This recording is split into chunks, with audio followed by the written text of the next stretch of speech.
Right then, Eurobike. Let's find some more tech.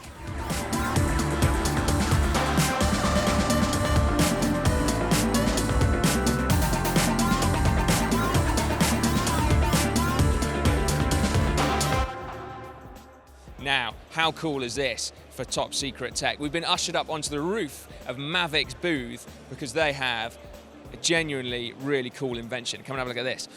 So, here is what looks like a normal thru-axle wheel, but they have effectively invented the quick release thru-axle.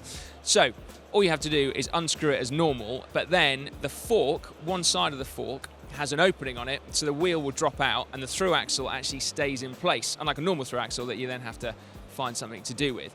Other cool features built in, there's actually a torque wrench effectively built in, so you can't over tighten it, and that's protecting the threads on this side. And then, because of that built-in torque wrench, the axle can actually be built to be much lighter, so it just weighs 40 grams. Now, of course, Maverick make the wheels and not the forks, so what this is effectively a way of trying to persuade bike manufacturers and fork manufacturers to get on board with their new system, which I believe they will, because we've heard that Envy are already producing a fork for this system. So yeah, cracking work, Maverick. And then, how about a custom made-to-measure Cipollini with a hidden motor? Oh my days, 240 watts in there, that'll last you an hour and a half, or knock it back a bit and it'll give you an extra 60 watts for 5.5 hours. Whole bike weighs just 9.3 kilos.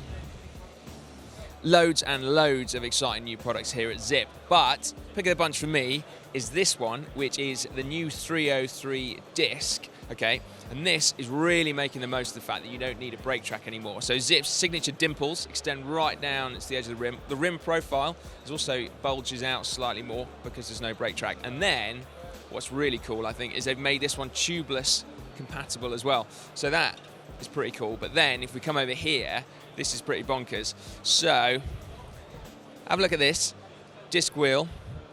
Looking at that? Oh yeah, it's a disc. That's right. Not many bikes you're not going to necessarily be able to use this on yet, but here is a bit of future speculation from Zipp.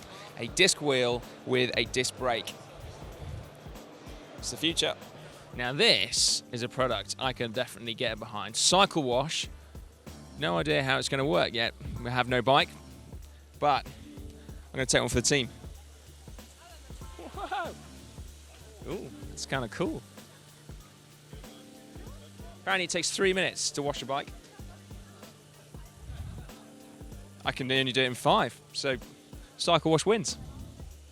Now, couldn't resist another cheeky little look at the brand new FSA Force We group set. So, very neatly illustrated by this pretty cool display behind me.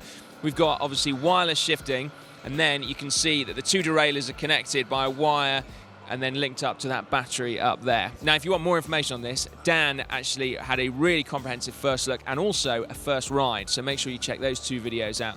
They're already up on the channel. We've popped by to Rotor because they have a great little product in development. So this, you'll notice, is their existing twin power meter. Now that generates loads of really, really fascinating data, but it's data that previously you'd only be able to see after your ride, or if you connected those cranks to your computer via Bluetooth and then you were riding on a turbo trainer. But that is until now, because they're currently developing an app, which means that you can use your smartphone as a head unit on your bike and actually view those metrics in real time as you ride. So, a few different modes at the moment.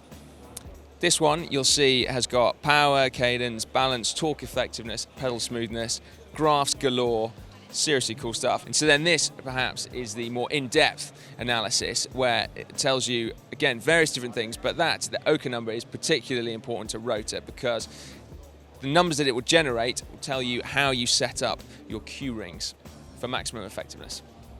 Now, come and have a look at this little innovation from Maverick. Their new deep section wheel. You're going to have to come closer because, look, check this. We've got an aluminium rim, and then we've got the deep section part, which is actually a closed cell polymer, so a foam effectively that is glued on to a specific aluminium rim, providing the aerodynamics. And it really does provide aerodynamics, apparently, because it's exactly the same shape as their more expensive carbon wheels, only this is made out of environmentally friendly recyclable foam. Apparently, no problems with any wet weather because it's completely sealed. It's effectively injection molded on there. And the genius part of all of it is that obviously it then comes in at a budget because you've got an aluminium wheel and then foam as well. So this is an entry-level aero wheel. Now, this isn't new, but I like it. And so you'll have to forgive me for actually dragging you over here to admire the Koga Beach Racer. Utterly bonkers. But yeah, I'm told, really good at beach racing. Look at those handlebars. Now, we've been allowed outside very briefly in order to catch up with Orbea. In front of me is the new Orca disc. Now, I've ridden the Orca rim brake version, but this I haven't seen before. You may remember from that video that the frame set for the disc is just 60 grams heavier than the rim brake version. We have something brand new as well from Orbea. This is Joseba, who's the product manager at Orbea, and you are the man that's overseeing the creation of this, which is the brand new Avant. So a complete redesign from the current one. Can you talk us through it? Hello, Simon. Yes, this is our new Avant, a completely redesigned bicycle compared to the previous one. This is the endurance category bicycle, so it's a more comfortable bicycle compared to the Orca, but at the same time we are trying to maintain all the racing spirit in terms of reactivity of the bicycle. So, and the goal here was to gain more comfort.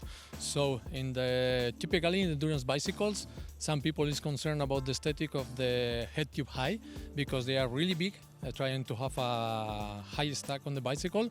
And here we work in the fork and we target a longer fork, so a better absorption of the vibrations through the long legs of the fork, and we reduce for the same handlebar stack the head tube height, so aesthetically it's much better looking bicycle. Yeah, and when are they going to be available? I suppose that's the killer question.